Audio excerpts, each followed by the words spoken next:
Clean my shoes, or do not bother coming back tomorrow. There are supplies in the maintenance closet. I can take care of the floor if something was tracked in. I did not ask about the floor.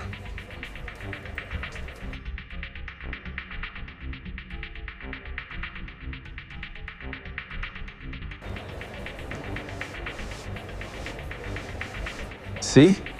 That was not difficult.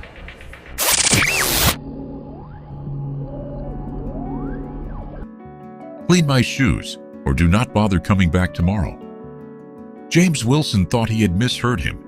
The lobby of the downtown office building was still busy with employees leaving for the evening, and his 12-year-old son stood less than 6 feet away, backpack hanging from one shoulder. The white manager looked directly at James, then deliberately lowered his eyes toward the dark leather shoes on his feet. A faint streak of dust crossed one toe. James held the cleaning cloth he had already offered, but the manager did not take it. "You clean them," he said. James felt his son's eyes on him before he dared look over. The boy said nothing. Around them, conversation softened. A receptionist stopped sorting envelopes.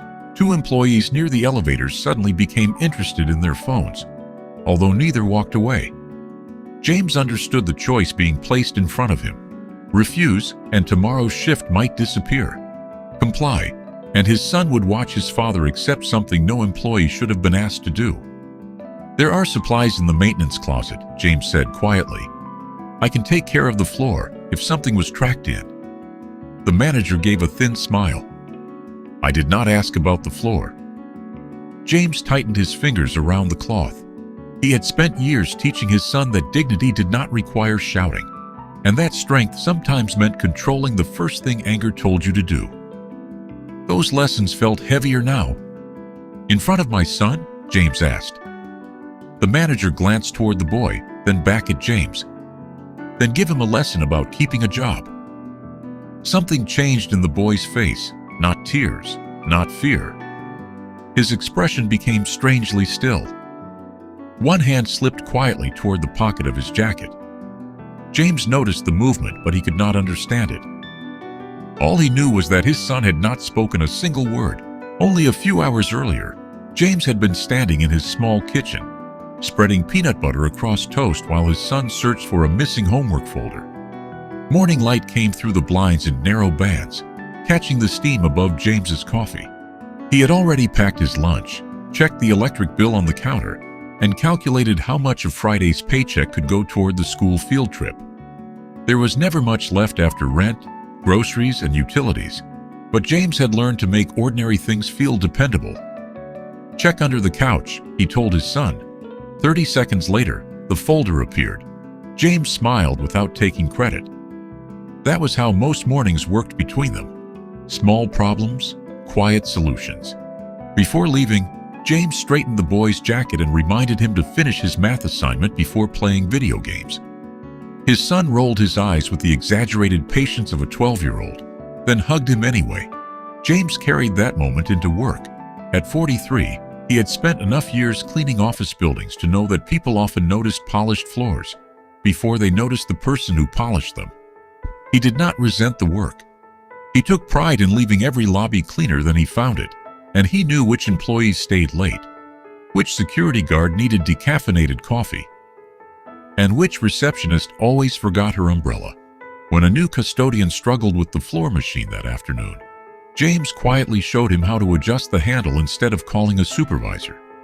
He never treated experience like permission to embarrass someone.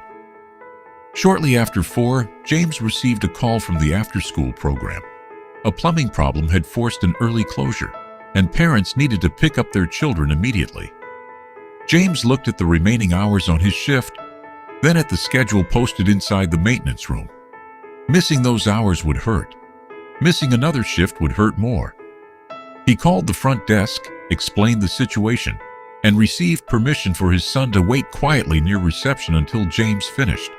By 5, the boy was sitting in a lobby chair with his backpack between his shoes, working through math problems while James cleaned the marble floor nearby.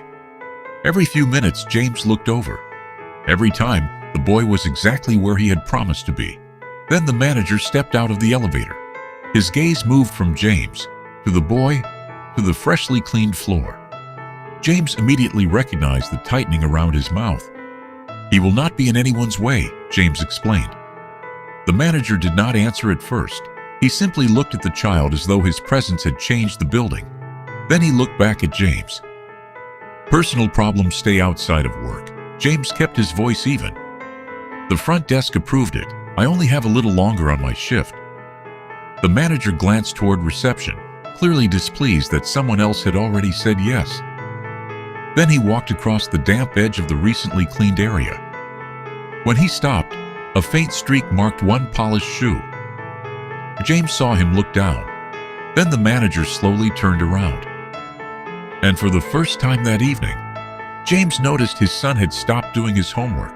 The manager had been running operations in the building for nearly 6 years, long enough for James to recognize the difference between a bad afternoon and a pattern. He liked schedules exact, hallways quiet, and employees responsive before he finished giving an instruction. There was nothing unusual about demanding professional standards. What troubled James was how those standards seemed to change, depending on who stood in front of him. 2 weeks earlier, a white maintenance employee had arrived 20 minutes late after missing his bus. The manager had waved him toward the service elevator and told him to make up the time before leaving. 3 days later, James had been 7 minutes late because a stalled delivery truck blocked the employee parking entrance. The manager had written a warning before James finished explaining. James signed it without arguing. He needed the job more than he needed the satisfaction of winning a hallway disagreement. Another time, a tenant complained about trash left beside a conference room. James checked the assignment sheet and showed that another crew had covered that floor. The manager barely looked at it. "You people need to stop making excuses," he said. James remembered the words because of the pause afterward. The manager could have corrected himself. He did not. James had learned to document schedules, save messages, and keep copies of every written warning. He did not call every unfair moment discrimination. He simply noticed that patience seemed available to some employees more easily than others. That afternoon, before James's son arrived, the pattern had surfaced again. A young white employee had left cleaning supplies beside a service door. The manager saw them and said, "Get those moved when you have a chance."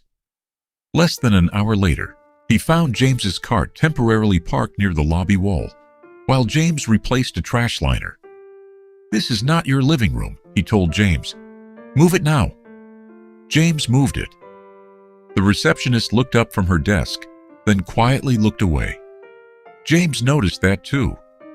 Now, with his son sitting near reception, the manager's attention felt sharper. The boy had permission to be there, but permission did not seem to matter. James watched the manager inspect the faint streak across his shoe, as though it confirmed something he had already decided about him. "You cleaned this floor?" he asked. "Yes," James said. "The sign was still up when you crossed." The yellow caution sign stood only a few feet away. The manager glanced at it, then at the employees passing through the lobby. "So now this is my fault?" James felt his son watching. He chose his next words carefully. "I'm saying the floor was still drying." The manager's jaw tightened. He stepped closer, lowering his voice just enough to make the exchange feel personal. "You have an answer for everything." James did not respond. Behind him, a chair shifted softly. His son had closed the math folder. The manager looked past James toward the boy, then back at the streak on his shoe. Something cold settled in James's stomach. This was no longer about a dirty shoe. The manager wanted obedience, and now he had an audience. James kept his eyes on the manager, but he could feel the silence spreading through the lobby. The receptionist had stopped typing. A security officer near the elevators looked over, then remained where he was. James's son sat 20 feet away with his math folder closed across his knees. The manager pointed toward the cleaning cart. "Fix my shoe." James reached for a clean microfiber cloth and held it out. "Here, that should take the mark off." The manager did not accept it. His gaze moved from the cloth to James's face. "I told you to fix it." James understood the difference immediately. Cleaning a mark was part of the work. Turning an employee into a public demonstration of obedience was something else. "I can clean the area again," James said. "Your shoe only crossed the damp section." The manager gave a short, humorless laugh. There it is again, another excuse. James glanced toward the caution sign still standing beside the polished marble. He could have pointed at it. He could have reminded everyone that the manager had walked past it. Instead, he looked toward his son. The boy's face had changed. His usual restless curiosity was gone. He sat perfectly still, watching every movement between the two men. One hand rested near the pocket of his jacket. James wanted to walk over and tell him this was not how decent workplaces were supposed to function. He wanted to take the boy home before another word could become a memory, but the remaining hours on his schedule mattered. Rent was due the following week. The field trip payment was still sitting beneath a magnet on their refrigerator. James had enough savings for emergencies, but not enough to pretend losing steady work would mean nothing. The manager seemed to understand that calculation. "Maybe bringing your kid here has you distracted," he said. "Maybe I need someone tomorrow who can focus." James felt the threat settle more heavily than the words themselves. "My work is finished on every assigned floor except this lobby," James said. "You can check the log." "I am not discussing the log." The manager stepped beside the cart and looked down at his shoe again. "I am discussing whether you know how to follow instructions." James heard the elevator doors open behind him. Several employees stepped out, slowing when they noticed the confrontation. Nobody spoke. The manager noticed them too, but instead of lowering his voice, he straightened his jacket.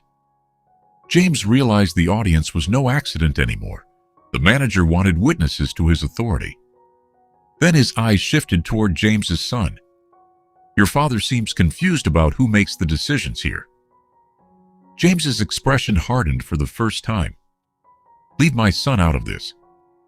The boy still said nothing. His hand disappeared fully into his jacket pocket.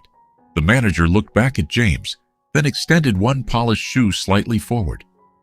"Then stop arguing and do what you are paid to do." James stared at the shoe. Behind him, he heard the faintest sound from his son's direction, a soft electronic tap, so quiet that nobody else seemed to notice. James did not move at first. The microfiber cloth rested in his hand, folded into a neat square, while the manager kept one shoe slightly forward on the polished marble. The gesture was small, but everyone understood what it meant. James looked toward his son. The boy sat rigidly beside his backpack, his face quiet, his hand still hidden inside his jacket pocket.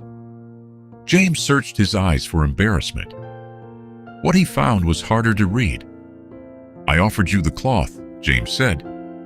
His voice stayed level. "You can wipe off the mark." The manager stared at him. "And I gave you an instruction." James felt the room tighten around those words. "That is not part of my job." The manager glanced toward the employees near the elevators, then back at James. "Maybe you will feel differently when you are not on tomorrow's schedule." The threat was no longer implied. James heard the receptionist inhale softly behind her desk. He thought about rent. He thought about groceries. He thought about the field trip form waiting on the refrigerator. Then he thought about the boy watching him. "Are you telling me my shift depends on this?" James asked. The manager did not hesitate. "I am telling you that people who work for me follow directions." James held his gaze for another second. Then he slowly lowered himself enough to reach the shoe. He did not bow his head. He did not apologize. He wiped the faint streak once, carefully, and stood again. The entire act lasted only seconds. It felt much longer.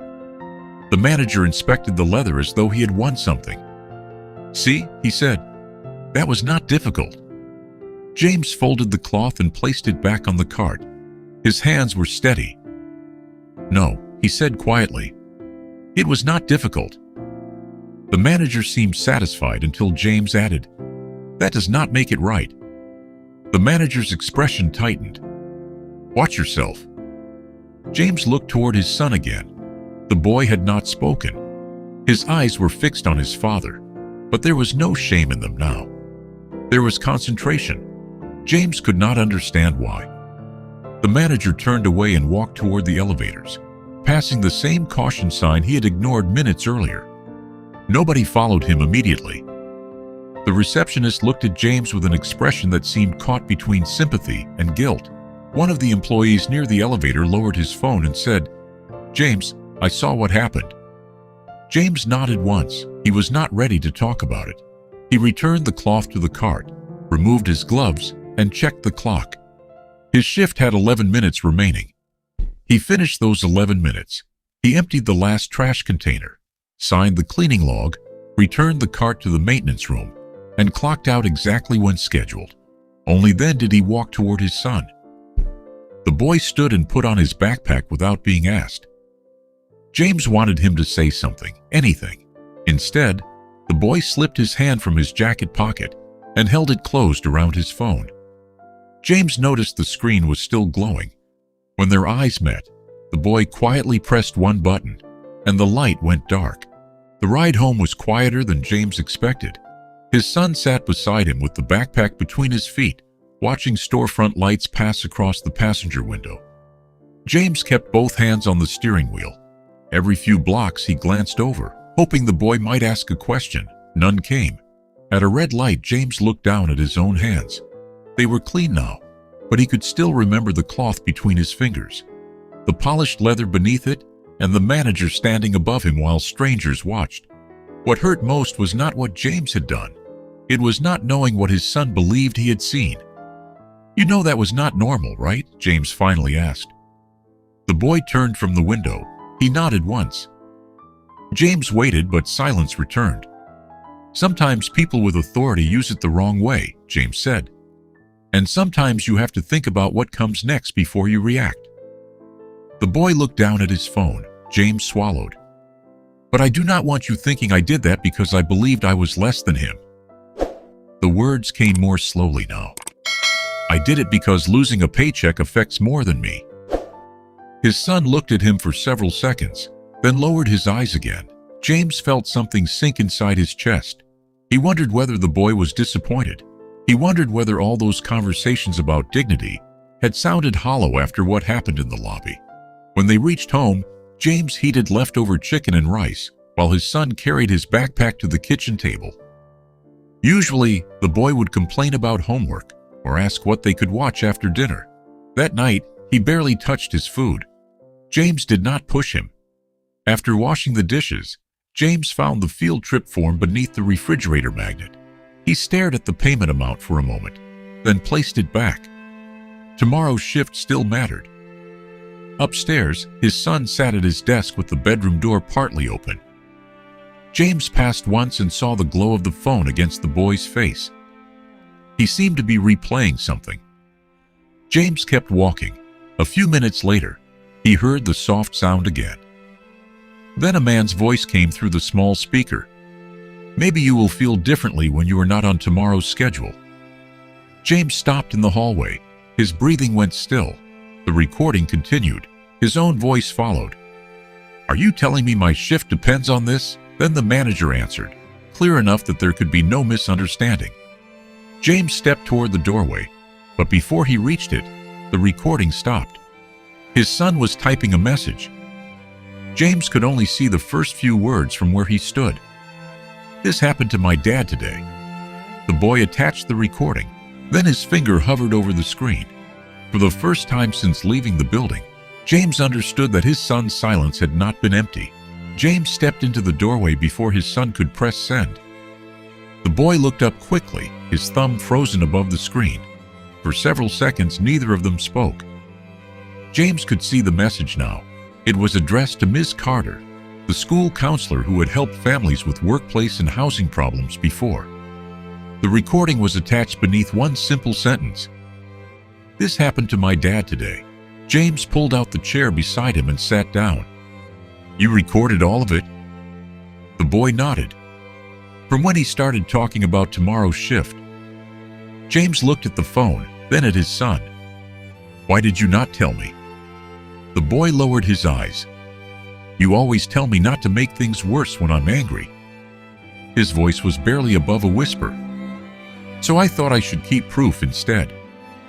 James felt the meaning of those words settle slowly. All evening, he had mistaken silence for shame. His son had been doing exactly what James had taught him to do. Stop. Think. Do not let anger choose the next move. I was not ashamed of you, the boy said. James looked away for a moment because that was the sentence he had needed and feared asking for. I was mad at him. The boy swallowed. But if I yelled, he could say I caused trouble. If I recorded him, he could not change what he said. James rested his forearms on his knees. Pride arrived beside something heavier. No 12-year-old should have needed that calculation. Send it, James said. The message left the phone. By 8:30 the next morning, Miss Carter had called James. She had listened to the recording and asked his permission to connect him with the building company's human resources office. James agreed, but he insisted on telling them exactly what happened, without adding anything. Before noon, a human resources director called. She already had the recording.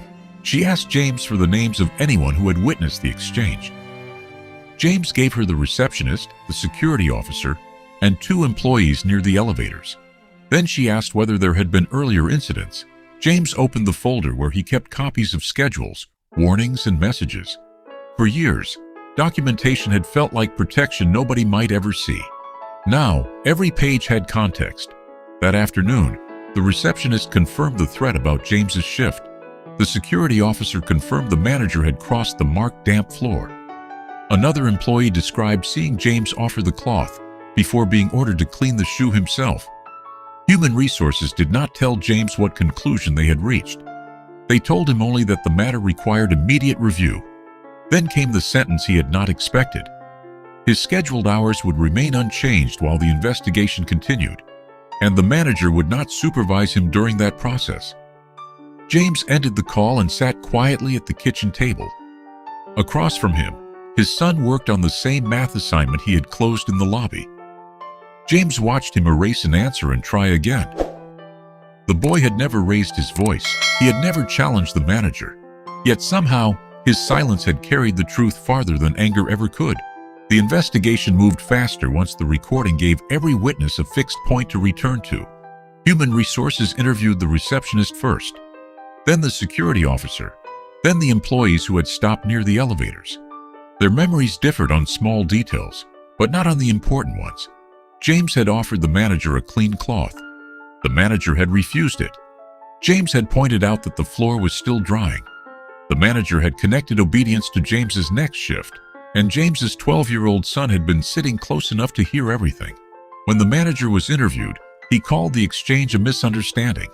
Then he called it a joke. Neither explanation survived the recording. His own voice filled the conference room, calm and unmistakable. Maybe you will feel differently when you are not on tomorrow's schedule. A few seconds later came James's question. Are you telling me my shift depends on this? Then the manager's answer. People who work for me follow directions. Human Resources did not treat those words alone as proof of every concern James had raised. They went back through schedules, disciplinary notices, attendance records, and prior complaints. That was where the larger pattern became harder to dismiss. James's 7-minute delay had produced a written warning. A white employee's 20-minute delay had not. James had been formally criticized for leaving his cart beside a lobby wall for minutes, while similar conduct by another employee had been handled informally. 2 former employees described the manager as noticeably harsher with black maintenance workers. When questioning mistakes or assigning blame, each incident had once seemed small enough to explain away. Together they told a different story. James was asked to join a final meeting 3 days later. He arrived in his clean work uniform and carried the folder he had kept for years. The manager sat across the table with a human resources director between them. For the first time since James had known him, he did not control the room. I never intended this to become about race, the manager said. James listened without interrupting. Then he answered quietly. Intent did not decide who got treated differently. Nobody spoke for a moment. James did not ask for revenge. He asked for the same standard to apply to everyone, especially employees who could not afford to challenge a supervisor every time something unfair happened.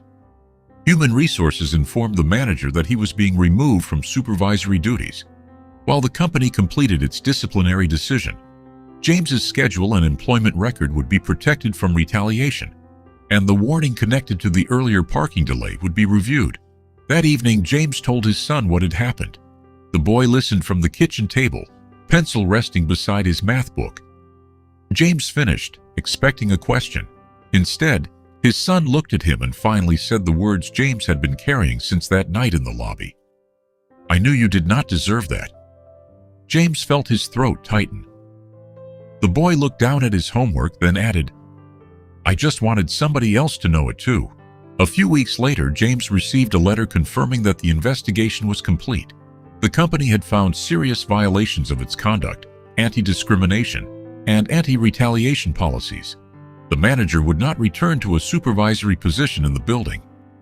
James read the letter twice at the kitchen table, then folded it carefully and placed it inside the same folder where he had kept years of schedules, warnings, and messages. There was no sudden promotion waiting for him. There was no large check, no public ceremony, and no crowd applauding his name. Monday morning still meant waking before sunrise, packing lunch, and reporting for work. Yet something had changed. The warning tied to his parking delay was removed from his record. Supervisors were required to document disciplinary decisions consistently. Employees were given a direct reporting channel for retaliation and discriminatory treatment. The receptionist who had watched from behind her desk apologized to James for saying nothing that evening. James did not shame her. "Next time," he said, "do not make somebody stand there alone." She nodded, and that was enough. Life returned to its ordinary rhythm. James cleaned floors, checked supply rooms, helped newer employees, and came home tired. His son finished the field trip payment form and taped a perfect math test to the refrigerator beside it. One afternoon, the boy came to the building after school again. This time, there was no emergency.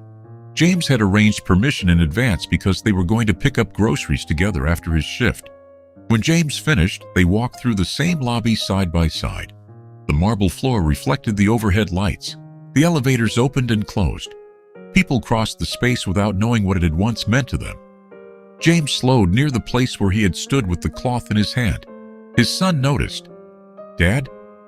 James looked at him. The boy adjusted the strap of his backpack. "I did not stay quiet because I was ashamed." James said nothing. He let his son finish.